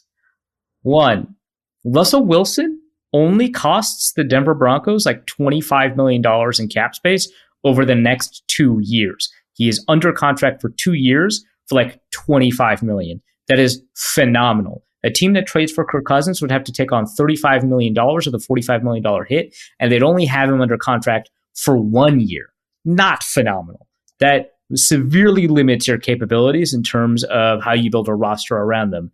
2, Russell Wilson like wins games. Like obviously judging people by quarterback wins sucks and is stupid, but we've talked about the limitations of a Kirk Cousins style quarterback in this podcast ad nauseum. Those limitations don't exist for Russell Wilson. There have been times where he's been a top 3 quarterback in the NFL. That has never been true, at least by popular consensus, for Kirk Cousins. And the marginal increase that you get in rank is worth a non-linear amount more in terms of worth for quarterbacks. That's why all player salaries rise exponentially, right? You know that these are like completely different things. Like you're just trying to call me out for something that I knew that Russell Wilson was going to be traded for multiple firsts if he was traded, right? Like this is not the same thing at all. There's a $10 million cap difference for the receiving team. There is a huge quarterback quality difference in terms of the things that are done to win. Russell Wilson is one of the best fourth quarter quarterbacks in the NFL, period. Just take a look at his comeback winning percentage. It's one of the highest. It's up there with Tom Brady's. Just take a look at his performance, just like in passer rating in fourth quarter situations within one score. It's much higher than Kirk Cousins, right? Like in terms of being able to play off script and dig your team out of a hole, Wilson is really phenomenal. He's known mostly for that, right? So there's that. Plus, we talk about Cousins as this guy who's statistically quite good, but then it just kind of doesn't play itself out. Russell Wilson is statistically better than Cousins in many areas, or has been for a lot of the years that they've shared, time in the NFL. So there's also that. Plus, obviously, you just get he's lost a little bit of athleticism over the years, but you get the additional athleticism on top of that. So these are not very similar situations at all. And those differences, the extra year on the contract, the fact that it costs $10 million less in the contract, all of that all plays an enormous role into why you would end up trading multiple players and first round picks for that. Like how much would Noah Fant go for? He'd probably go for a second round pick, right? So you trade, 2 firsts, 3 seconds, maybe a 4th for Shelby Harris. Who's the other guy that they traded away? Some dude. Doesn't matter. I get all that. That's a huge difference. Also, the Seahawks would not be able to trade him away unless they received a ton. You know why? They're taking on a $26 million cap hit this year to trade him away. The Vikings would take on a $10 million cap, but it is not nearly as expensive for the Vikings to trade him away as it is for the Seahawks to trade him away, right? Like that's huge. Like a $26 million, a dead cap hit for a quarterback that's not on your roster.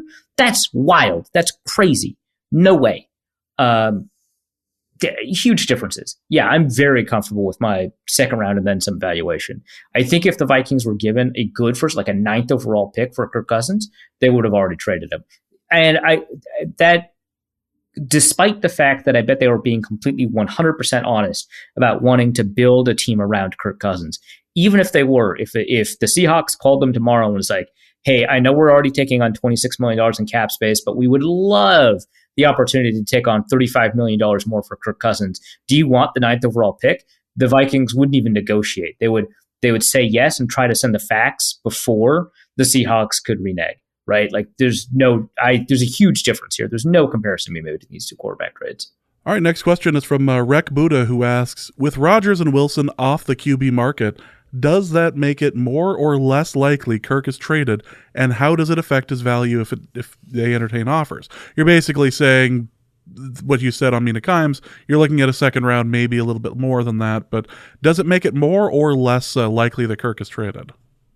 Yeah, I think the net value is less because one of the teams that you'd probably want to trade him to, the Denver Broncos, is no longer a suitor. And I don't think the Seahawks are looking for a quarterback, right? It looks like they've bailed on competing this year. And so you've taken a team off the market.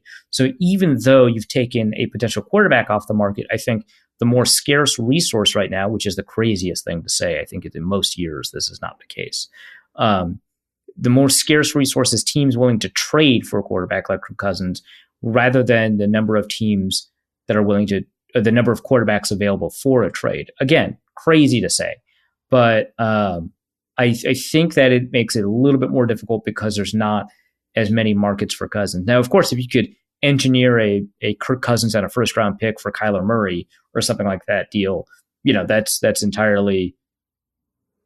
I don't know that anyone is happy about that. Certainly Vikings fans would be more happy about that than Cardinals fans, but that's certainly, I think, on the table potentially. And obviously, however that works out in terms of the actual trade compensation, I don't know. But that, I think, would be kind of what you're looking at. I don't know that.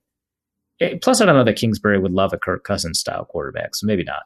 But I don't know that that this market looks better for Cousins now, because you'd want to put him into a play action heavy West Coast offense, and one of those teams just decided to find a quarterback through different means.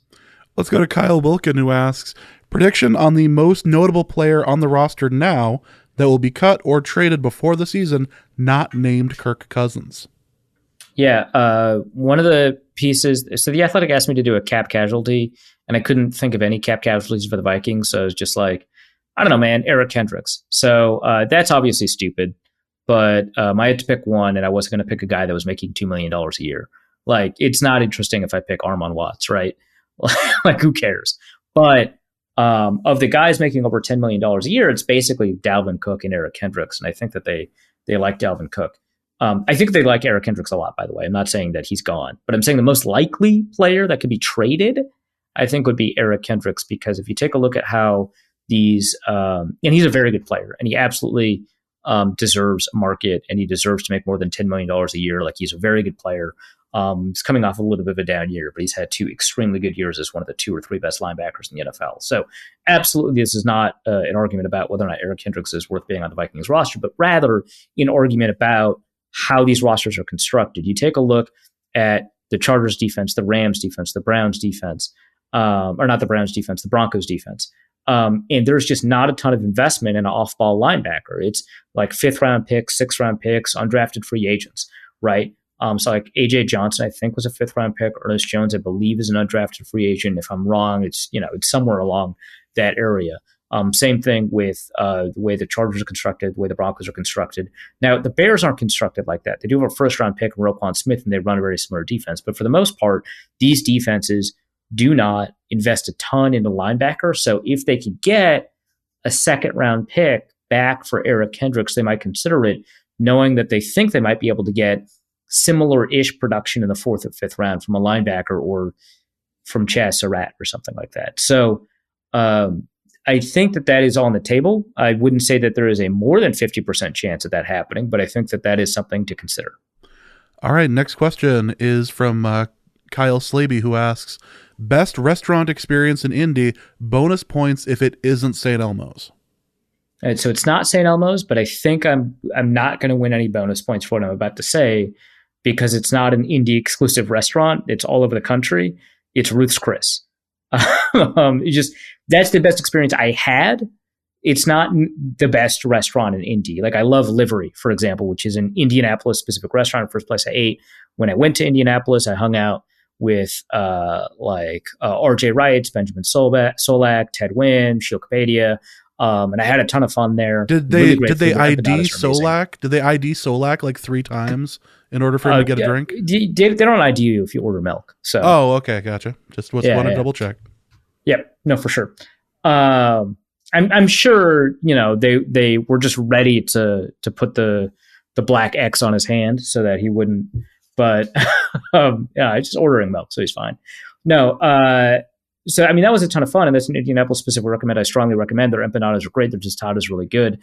But the best experience I had was at essentially a high end chain in Ruth's Chris, because the people I was hanging out with, the way the staff treated us, and all that. The food was phenomenal. I'm really glad I chose not to have the steak there, not because their steak isn't very good, it is, but because I was going to a steakhouse every day, right? And so at St. Elmo's, I had their dry aged steak. At Ruth's Chris, I split with Mark Schofield the salmon and the stuffed chicken breast, which the waitress recommended the salmon, and then she also said that the stuffed chicken breast was the most popular non-steak option. So we just decided to split that.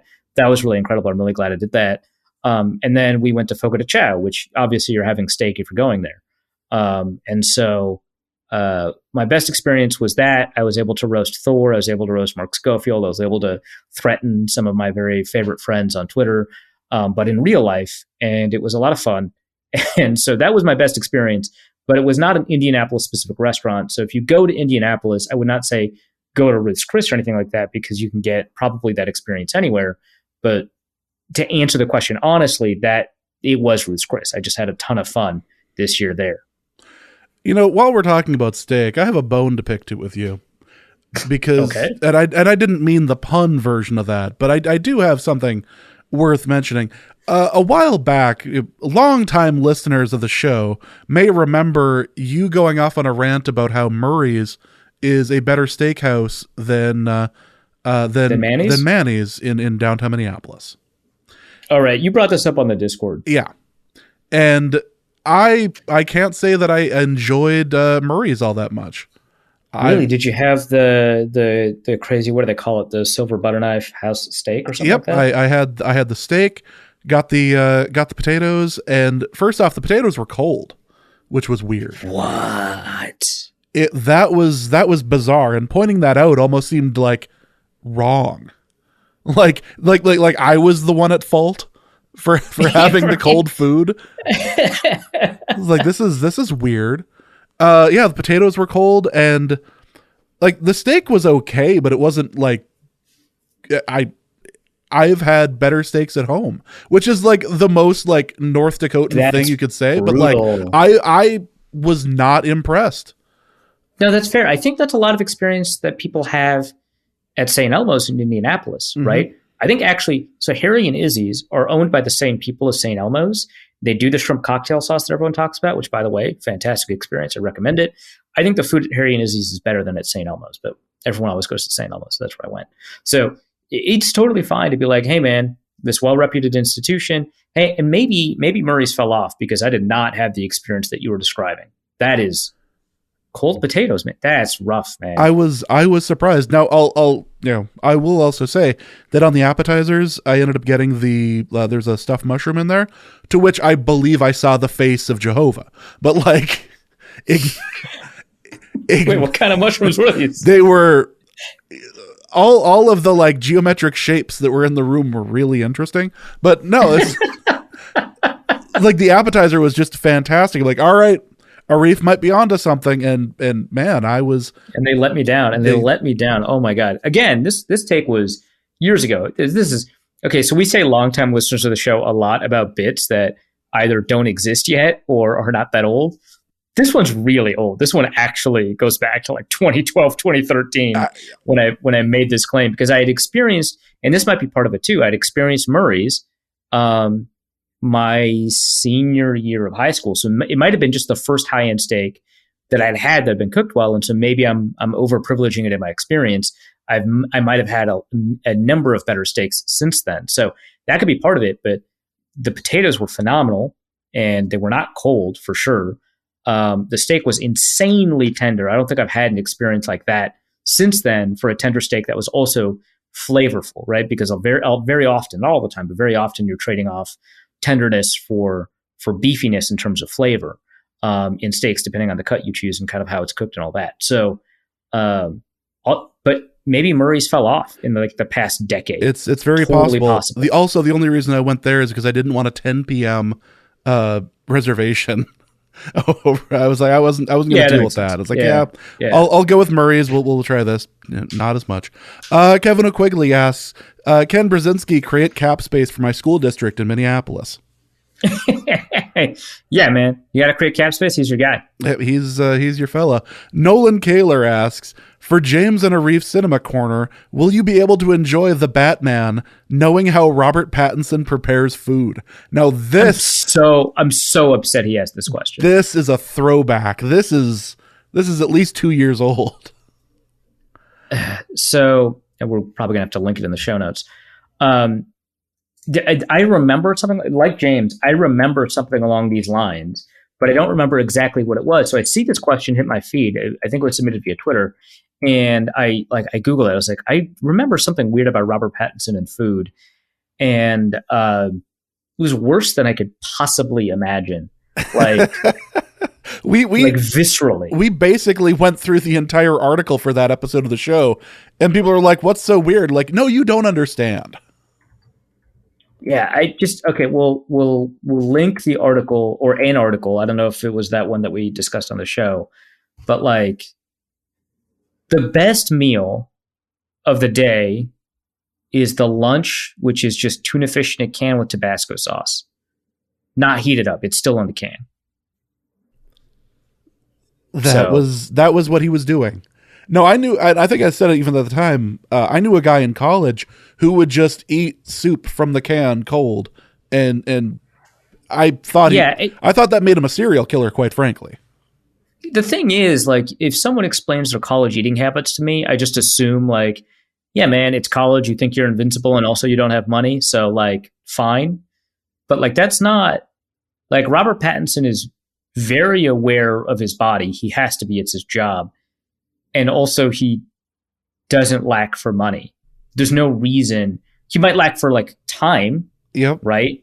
But like, there's a lot of quick foods that are better than just a can of tuna with Tabasco sauce on it.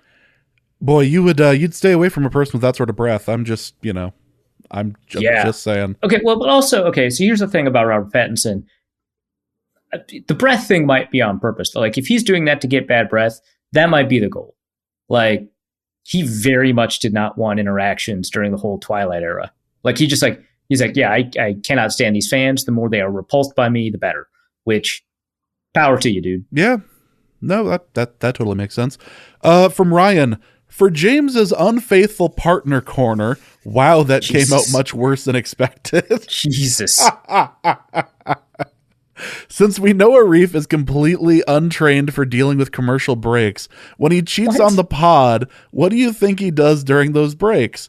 Does he power down like an avatar disconnected from the host? Does he start political rants? Or does he test some gems from Luke Braun's Twitter cookbook? I don't understand where this like untrained for dealing with commercial breaks comes from. I do radio hits all the time where I do multiple segments. There's a commercial break in between, especially when I come in studio, like for Score North or when it was previously 1500 ESPN. I did commercial breaks with Paul Allen when I was his show. I did commercial breaks with the Zone Coverage Football Machine. I don't know like where this is coming from. And I like on NPR, like they were like extremely like they'll count you down. And I'm like pretty good about hitting my time marks. That's like my speech background. So I don't know where that comes from. But the answer is obviously I go on Twitter and I start fights, or I continue the fights I'm already in. That's the obvious answer. It was either that, or you were Googling what you were about to say, or you were Googling while you were Googling was involved. For sure. Let's go with that. Ian Pauly asks, for the don't embarrass yourself in front of your wife's family corner. We're heading in a good direction already. I signed up for a St. Patrick's Day beer run that starts at 8:30 in the morning on Saturday with an all-day street party immediately afterwards. My wife's aunt and uncle are in town and coming to dinner that night. Fortunately, her cousin and her husband, who is also partaking in the festivities, will also be in attendance. What's the best meal idea that is St. Patrick's Day foolproof? So my initial interpretation of this question is which meal is most likely, or rather least likely, to make me throw up? And I couldn't come up with an answer because I know that you need to eat, like in response to this beer run. But I couldn't think, like, because I don't want you to like have like a bunch of like kale infused mashed potatoes in the spirit of St. Patty's Day and then throw them up, although that is probably a pretty good food for this occasion the more I think about it.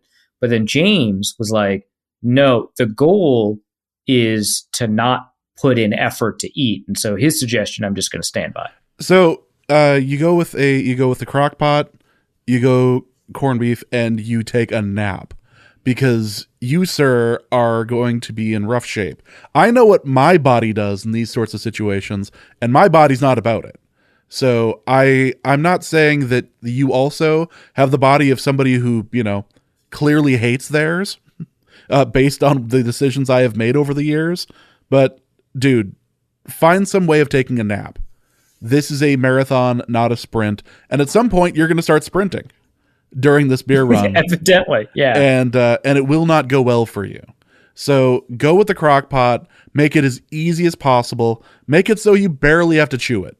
Just go with that. Yeah, for sure. Yeah, just which is why the corned beef brisket in particular, because that becomes so easy to not put in effort. Ridiculously tender too. So get that. It'll likely be on special. It'll be St. Patrick's Day themed. Just go with it.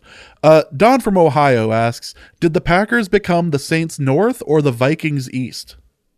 I think Saints North, because the betting on a Hall of Fame quarterback to put yourself deep in cap, I think is closer to that. Plus, the deepness to which they are hitting the cap doldrums is much more Saints-esque than it is Vikings-esque, because the Vikings have to dance their way out of the cap, right? Which they kind of have to do every other year anyway. But the Saints and the Packers have to perform wizardry on the cap. So I think very much we're hitting Saints North territory. And finally, we go to Ricardo, who asks, hello, sirs. I'm no logistician, but humor me on this for a moment. In the last episode, when Arif suggested that Dusty is happy, healthy, and alive, but in James's basement, James replied with, quote, I am my basement, end quote. So logically, if Dusty is in James's basement and James is James's basement, then Dusty is in James. Normally, I would have accepted this as some sort of coincidental slip of the tongue. However, then I considered the evidence. James has some experience with the preservation of meats, example, smoking, a close connection to somebody with the knowledge and means to dispose of the remnants, as well as access to a practitioner of the cannibalistic arts. When all these are considered, I fear this is the only conclusion one can draw. There's some problems in here, including I no longer have a close connection with somebody with knowledge and means to dispose of the remnants. So no, that part isn't accurate anymore. The question is, so not to reference the unfaithful partner corner too much, but which is a fun sentence to say. Yeah, right. But the question, I guess, would then be, did you pick up any tips from your time in that relationship? You know, my therapist would disagree with this sentence, but I don't think I really picked up on much during the period of time that was going on. So, no, I don't... I specifically meant tips for dealing with the problem in question. Oh, and not that. Okay. Well, that's right, slightly that's a slightly different situation. Right. Yeah. No. The things I learned a little bit about taxidermy, and I learned I wanted nothing to do with it. So, because it does seem relevant. It does, especially the fact I want nothing to do with it. So, no, I haven't. A likely story. It just reminds me of time that I would rather have spent doing something else. Which I refuse to do taxidermy. It brings up emotional trauma, not for the reasons you think. Again, my therapist would have all sorts of things to say on this particular topic, but we're gonna move on from. I was joking one day, just as an aside, as I bring up therapy. I think I told you this, or I'd mentioned it in the Discord. So, Case Cookus is apparently Case Cookus, long may he reign. Had been I think he'd been drafted by the football team like the day before, and my phone was still exploding the next day, and I happened to have a therapist appointment, and so my phone is lighting up. My phone is lighting up, and it's sitting to the corner or whatever, but it keeps lighting up, and my therapist makes a joke and asks if I'm having a telethon right now with the way my phone is lighting up. I was like, no. There's a joke on the show, and and people keep tweeting about it because my co-host has made a thing about saying Case Cookus anytime somebody says Case Cookus to him. So it just creates this chain.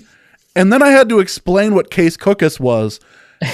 And it felt very much like any listener of any podcast explaining to their spouse why something was funny. It clearly wasn't. And It clearly was. Like, no, you just have to. Okay, this is a real person's name. Yeah, I understand. What's so funny about it? Okay, but like, have you like rotate the name in your mind? Case Cookus? Does that not? No, I don't get it. Oh, okay. Well, okay. If you don't get it there, we're gonna have a lot of trouble moving forward. So this is really funny. So someone at the combine, someone walked up to me and was like, Arif. And I was like, yeah, that's my name. I covered Case Cookus at Northern Arizona.